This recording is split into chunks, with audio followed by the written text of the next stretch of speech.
Olá, pessoal. Tudo bem com vocês? Prazer imenso, prazer enorme, mais uma vez estar aqui junto com você, você meu aluno do Meet, você que me acompanha através do meu canal do YouTube. É sempre um prazer estar aqui com você. Na aula de hoje vamos trabalhar ensino religioso. Né? A nossa aula hoje é de ensino religioso, Estado laico e religiosidade. Deixa eu compartilhar a tela com você aqui, para que você possa me acompanhar, né, em tempo, em tempo real, sobre, através dos nossos slides, né, em tempo real, através dos nossos slides, sobre a aula de hoje, Estado laico e religiosidade. Aí você diz, professor César Monta, Estado laico, mas o que é isso, professor? O que é um Estado laico?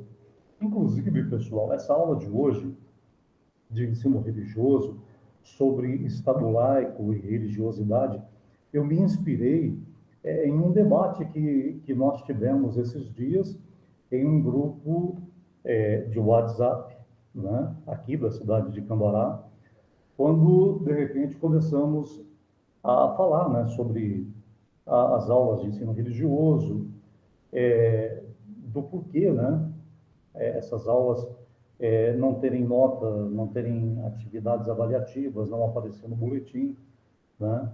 E muitas pessoas fazem uma concepção do ensino religioso de que a aula de ensino religioso é aquela aula que você pega para completar a sua carga horária. Eu tenho 33 anos como professor, eu sempre peguei a disciplina de ensino religioso, desde quando eu comecei a dar aula, sempre tive ensino religioso, né? Mas como eu trabalho em ensino religioso? Eu trabalho em ensino religioso, na verdade, eu sempre disse isso nos encontros que nós fazíamos, já nem tem mais esses encontros aqui no estado do Paraná, né? Mas nos encontros que nós fazíamos, eu sempre defendi a ideia de que esse nome ensino religioso deveria ser mudado, né? Deveria mudar o nome de ensino religioso, poderia mudar para História das Religiões, por exemplo. História das Religiões, um exemplo que eu estou dando, tá? Não que deveria ser esse nome, né? Mas poderia se chamar História das Religiões. Olha para você ver como a transformação do nome já muda todo um contexto. Aí você entra, pessoal, vou dar aula de ensino religioso. Pessoal, vou dar aula para vocês de História das Religiões. Sabe, gente, o contexto do nome já muda, né? Já muda, já dá uma outra ênfase na disciplina, né? Mas as pessoas têm, dentro da disciplina de ensino religioso, as pessoas leigas, aqueles que hoje não estão mais frequentando uma sala de aula, aquelas pessoas que não têm aquele conhecimento necessário, imaginam que ensino religioso é aquela aula que você vai lá para falar da Bíblia, pintar a asinha de anjo, pintar coelhinho da Páscoa, levar uma palavrinha cruzada sobre Moisés, Adão e Eva, o paraíso. Tem pessoas que imaginam isso na disciplina de ensino religioso. E dentro do meu contexto, dentro daquilo que eu trabalho de ensino religioso, é completamente diferente. Nós falamos sobre a história das religiões, falamos também sobre, por exemplo, o assunto de hoje, Estado laico e religiosidade. O que é um país laico? O que é um país laico? O que é religiosidade? Né? Então, isso para mim é ensino religioso, não é pintar asinha de anjo, pintar coelhinho da Páscoa, fazer palavrinha cruzada sobre o rei Davi, que venceu o gigante, né? Não é isso. Dentro do meu contexto, não é isso. E aí surgiu esse assunto em um grupo de WhatsApp aqui da cidade de Cambará, e a gente começou a conversar sobre isso, e entramos nesse assunto de um país laico, né? Do que é um Estado laico. E aí eu resolvi, então, hoje trabalhar com meus alunos do sétimo ano de religião, o Estado laico e a religiosidade. Nesta aula, nós veremos o significado do que é o Estado laico e as suas diferentes manifestações culturais de religiosidade, cidadania, direito dos povos e respeito às leis democráticas. Ok, gente?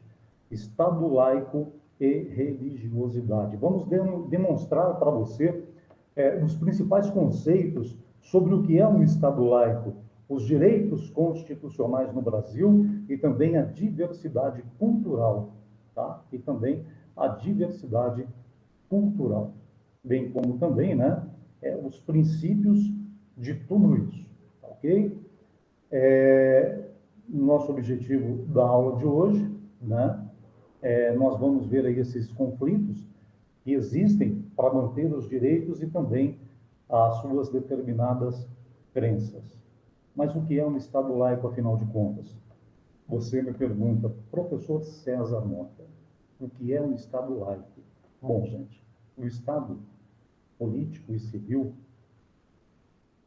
quando ele é laico, não há interferência nas, da religião nas decisões políticas. Tá? Então, eu poderia responder para você assim: o que é um Estado laico? É um Estado político e civil, onde não existe interferência da religião dentro das decisões políticas. Dentro do princípio do Estado laico está a separação entre o Estado e a Igreja, não significa desprezo pelas religiões. Ao contrário, viu, pessoal? Visa garantir que diferentes crenças possam viver lado a lado dentro de uma comunidade. Ok? Então, pessoal, deixa eu falar para vocês aqui o seguinte, gente. No mundo inteiro, o ideal do Estado laico acaba gerando polêmica. Nos últimos anos foram registrados aí diversos casos em que a liberdade religiosa acabou se chocando com a ideia de laicismo e gerando protestos. Na França, por exemplo, ocorreu com a proibição do uso do véu. Na Alemanha, a proibição de freiras de usarem o hábito em escolas e repartições públicas. E também aqui no Brasil, onde foi discutida a questão da presença de crucifixos em repartições públicas, tá? Isso gera polêmica, né?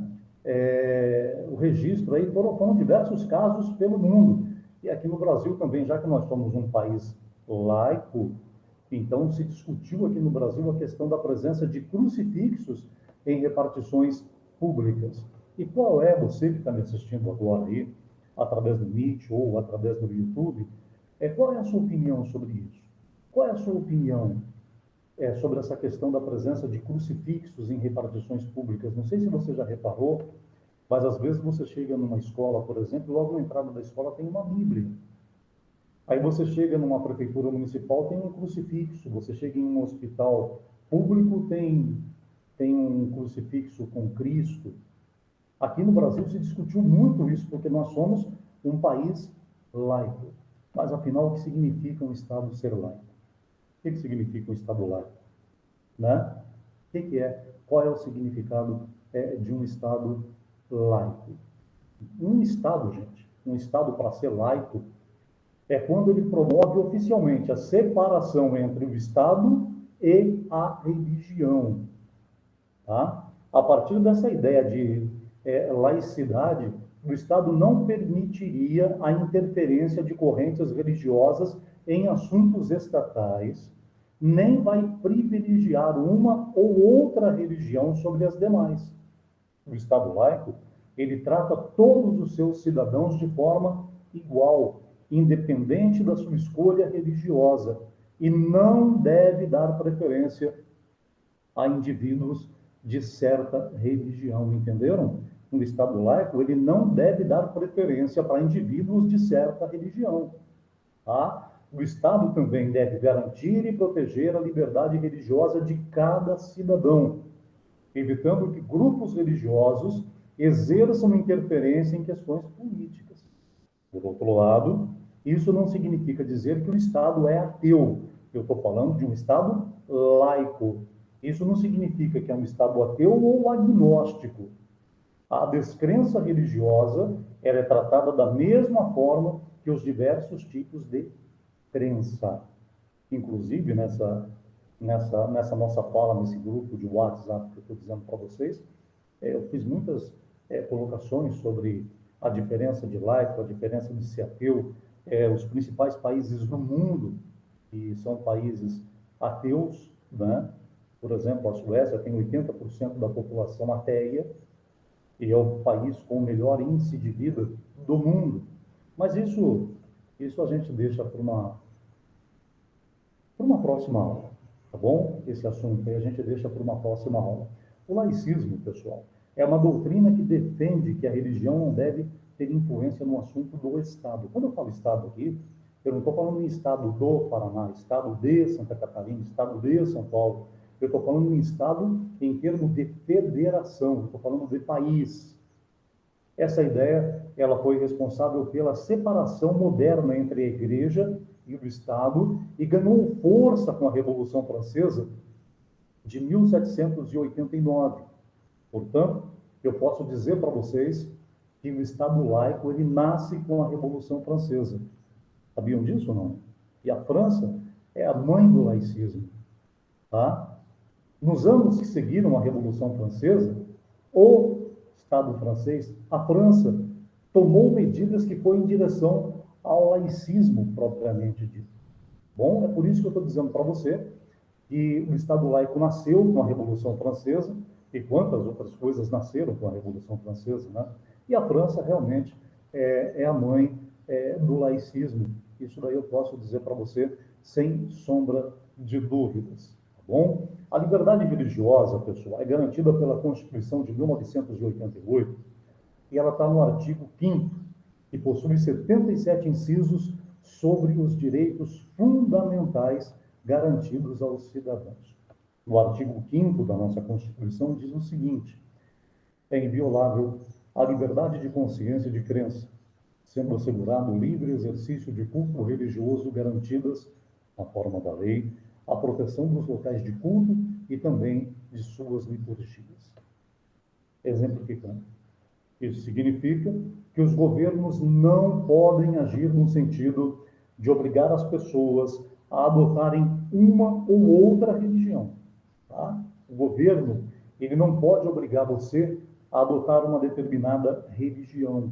E o governo também não pode proibir você, cidadão, de seguir uma crença ou de você participar de um culto. O governo não pode, de forma alguma, interferir nisso. Assim, os brasileiros e também os estrangeiros que se encontram em território nacional devem ter a liberdade de escolher se serão pertencentes a uma religiosidade ou não. Dessa forma, garante-se o direito de não ter religião, até mesmo de você ser ateu ou ter aí convicções filosóficas que não estejam vinculadas à religião, tá bom? Sobre essa questão do ateísmo, como eu já falei para vocês agora há pouco, em uma outra aula nós vamos trabalhar esse tema também, ok? Bom, como é a história da liberdade religiosa no nosso país? Ao longo de toda a história do Brasil, nós tivemos 7 constituições, ok? Tá? Por isso que eu disse para vocês, pessoal, que para mim o nome dessa disciplina, ela teria que ser História das Religiões, porque ela foca muito em filosofia, sociologia, religião, história, né? Olha só para você ver, dentro da história do Brasil, nós tivemos 7 constituições. Vamos café? Para dar uma olhadinha nas palavras. Então, dentro das aulas passadas aí no canal, vocês devem lembrar que eu comentei sobre a Constituição de 1824, que foi uma Constituição outorgada, ou seja, ela foi imposta por Dom Pedro, né? E essa Constituição recebeu o nome de Constituição Imperial. A primeira Constituição, né? A de 1824. A Constituição Imperial, ela já garantia a liberdade religiosa, porém haviam certas restrições para cultos que não fossem católicos. Na época, o Brasil ainda não era um Estado laico, e a religião oficial era o catolicismo. O Estado passa a ser laico no Brasil com a Constituição de 1891, no advento da proclamação da República. Inclusive, né, esse mês agora, hoje é dia 3 de novembro, esse mês agora, no dia 15, feriado nacional, dia da proclamação da República, né? Então, veja bem, pessoal, logo que Marechal Deodoro da Fonseca, em 1889, proclama a República, vem uma Constituição, a primeira da República, mas a segunda do Brasil. Na Constituição de 1891, o Brasil passa a ser um Estado laico, tá? Então, o Brasil passa a ser laico na Constituição de 1891. No Estado laico, pessoa de qualquer crença tem o direito de disputar os cargos de autoridade máxima do Estado, como, por exemplo, o de presidente da República, né? De presidente da República. Devemos garantir também a liberdade de crença e consciência no Brasil, gente. Diversidade religiosa é garantir a pluralidade de um país composto por povos das mais diversas origens culturais, tradições, crenças, folclores e religiões diferentes. Em uma dessas aulas passadas aí, dentro da disciplina de História, eu falei para vocês sobre a imigração no Brasil, né? Sírios, suecos, alemães, russos, portugueses, italianos, franceses, né? Japoneses e dezenas de outros povos que vieram para cá. Então, nós precisamos garantir a liberdade de crença e consciência no Brasil, garantir a pluralidade de um país composto por povos de diversas origens. O Brasil, ele é composto por povos de diversas culturas, tradições, crenças, folclores e religiões diferentes, pessoal. Nós, quando falamos dentro da disciplina de ensino religioso, igreja é uma coisa, religião é outra, completamente diferente. De repente, você entra na sala de aula, eu chego e pergunto assim para o aluno: Godofredo, qual é a sua religião? Ele pensa e fala: professor, eu sou da religião do Evangelho Quadrangular. Aí eu olho para uma aluna e digo: Afúncia, minha querida, qual a sua religião? E ela fala: professor, eu sou da religião da Igreja Católica. Veja bem, pessoal, as pessoas confundem igreja com religião. Religião é uma coisa, igreja é outra. Você frequenta uma igreja, às vezes diferente da igreja do seu colega, do outro aluno, da outra pessoa. Mas se de repente a sua igreja sendo diferente, mas ou o pastor, ou o padre, né, ou o presbítero, ele diz para você que ali dentro daquele templo, daquela igreja, Jesus Cristo é Filho de Deus enviado na terra para salvar a humanidade. E na outra igreja também, acredite-se que Cristo é o Filho de Deus enviado na terra para salvar a humanidade. O que muda são as igrejas. Mas se vocês acreditam que Jesus Cristo é o Filho de Deus enviado na terra para salvar a humanidade, a sua religião é o cristianismo. A sua religião é o cristianismo. Não importa que você vá na igreja A ou na igreja B. Existem, óbvio, diferenças entre igrejas do cristianismo, que professam a mesma religião, mas aí também já é uma outra história, né? Mas se você acredita que Cristo é o Filho de Deus enviado na Terra para salvar a humanidade, a sua religião é o cristianismo. E você está num calendário no ano de 2020.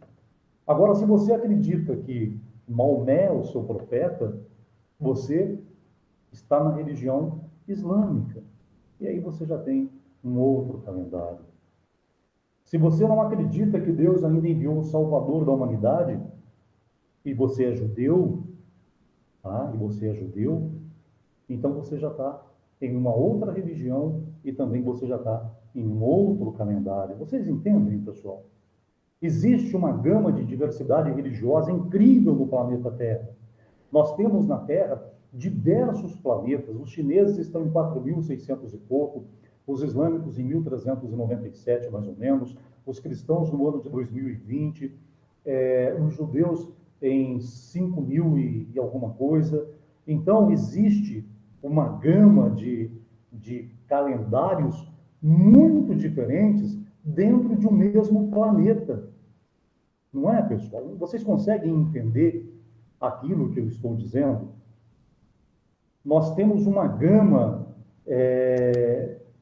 de, de, de religiões diversificadas dentro do nosso país. Vocês entendem? Dentro do nosso país, dentro do mundo, né? Dentro do planeta. Estava falando para vocês, né? Os judeus em 5.781, mais ou menos, que é o calendário dos judeus. Então, veja bem, nós temos o calendário judeu, o calendário chinês, nós temos o calendário maia, nós temos o calendário cristão, nós temos o calendário islâmico. Todos esses calendários estão em anos diferentes. E por que eles estão em anos diferentes? Porque eles acreditam em profetas diferentes. E aí nós temos que ter o quê? Diversidade religiosa. É preciso garantir a liberdade de crença e consciência no mundo, não só no Brasil, né? Não só no Brasil, mas nós estamos falando especificamente do nosso país. Então, isso que eu falei para vocês, imagine você entrar numa sala de sexto ou sétimo ano, onde tem história da religião, onde tem ensino religioso, e você começa a mostrar para o aluno, tá, que nós temos que o cristão ele está em 2020, mas o islâmico está em 1390 e alguma coisa, que o cristão está em 2020, mas que o judeu, né, o povo judeu não está em 2020. O povo judeu está no ano de 5.781. Aí eles começam a questionar, professor, por quê? É porque o conhecimento dos nossos alunos é limitado. É limitado. Né? Então é preciso difundir um pouco mais. É preciso falar mais sobre isso. Segundo dados do censo de 2010 do IBGE, pessoal, a população brasileira é composta por 9 crenças principais, tá bom? Então, olha só. Aqui no Brasil nós temos budistas, católicos, Igreja Católica Apostólica Romana, né? Budistas, católicos, espíritas, evangélicos, hinduístas, que é a religião protestada na Índia, dos hinduístas, islâmica, judaica, sem religião, umbanda e candomblé. Então, vou repetir para você. Dados do censo de 2010 do IBGE. As 9 crenças principais no Brasil: budismo, católico, espírita, evangélico, hinduísta, islâmica, judaica, umbanda, candomblé e aqueles que não têm religião. O respeito a essa diversidade e as diferentes crenças é um direito fundamental no Brasil e também é o pilar de uma sociedade democrática. Um país democrático é feito disso também, do respeito à diversidade. Mesmo o Brasil tendo um grande número de religiões, há uma grande violação à liberdade de crença e de consciência, criando assim casos de intolerância religiosa. Vou compartilhar aqui com vocês, ó. Casos de intolerância religiosa. 35% eram praticantes de candomblé em Umbanda, 27% eram evangélicos, 12% espíritas, 10% católicos, 4% ateus, 3% judeus, 2% muçulmanos e 7% pertencente a outras religiões pelo mundo. Tá? Quais são os principais ataques da intolerância religiosa? Agressão verbal e física. A depredação de espaço sagrado. Cadê o nosso respeito? Não é, pessoal? Mas os principais ataques à intolerância religiosa é agressão verbal e física e também quando você destrói o espaço sagrado daquela religião. Tá? Volto a frisar de novo para vocês aqui. Ó. Quem mais sofre intolerância religiosa no Brasil? 35% os praticantes de candomblé em Umbanda, 27% os evangélicos, 12% espíritas, 10% dos católicos, 4% dos ateus, 3% de judeus, 2% de muçulmanos e 7% que pertencem as outras religiões. Agora vocês entenderam que não existe uma única religião, a sua religião não é só ela que existe no mundo. Você achou que 7 bilhões, quase 8, até o final do ano, agora devemos chegar a 8 bilhões de habitantes no planeta Terra, todos eles acreditam que Jesus é o Filho de Deus enviado na Terra para salvar a humanidade? Claro que não. Nós temos hoje no mundo 2 bilhões e 400 milhões de pessoas que acreditam que Cristo, que são da religião do cristianismo. Só que nós temos também mais 2 bilhões e 400 milhões de pessoas que são muçulmanos, que são islâmicos. Aí nós temos lá 1 bilhão de judeus, nós temos quase 1 bilhão de budistas, e aí sucessivamente vem as outras religiões, os hinduístas, os shintoístas, os taoístas, a fé Bahá'í, e assim sucessivamente. Vocês estão entendendo? Conseguem captar, pessoal? Então, veja bem, gente, tá? Um país com liberdade e crença deve garantir a sua população, deve garantir à sua população diversidade de cultura, tradições, né? Porque nós temos povos de diferentes origens, de diferentes religiões, de diferentes religiões. Então, nós devemos garantir a diversidade religiosa. Na aula de hoje, aprendemos que o Estado laico, além de ser a separação da religião dos assuntos políticos, é um direito que todo cidadão brasileiro tem para expressar a sua crença e sua religião. O Estado laico confere o respeito à diversidade religiosa dentro da sociedade como um todo. Bom, pessoal, Estado laico. Nós separamos a religião dos assuntos políticos, tá? No Estado laico é a separação do Estado com a religião, tá ok? E é um direito que todo cidadão brasileiro tem de expressar a sua crença e sua religião. O Estado laico tem que conferir o respeito à diversidade religiosa dentro da sociedade como um todo, tá bom? Então, que fique bem claro, né? Que o Estado laico é um Estado político e civil, onde não há interferência da religião dentro das decisões políticas.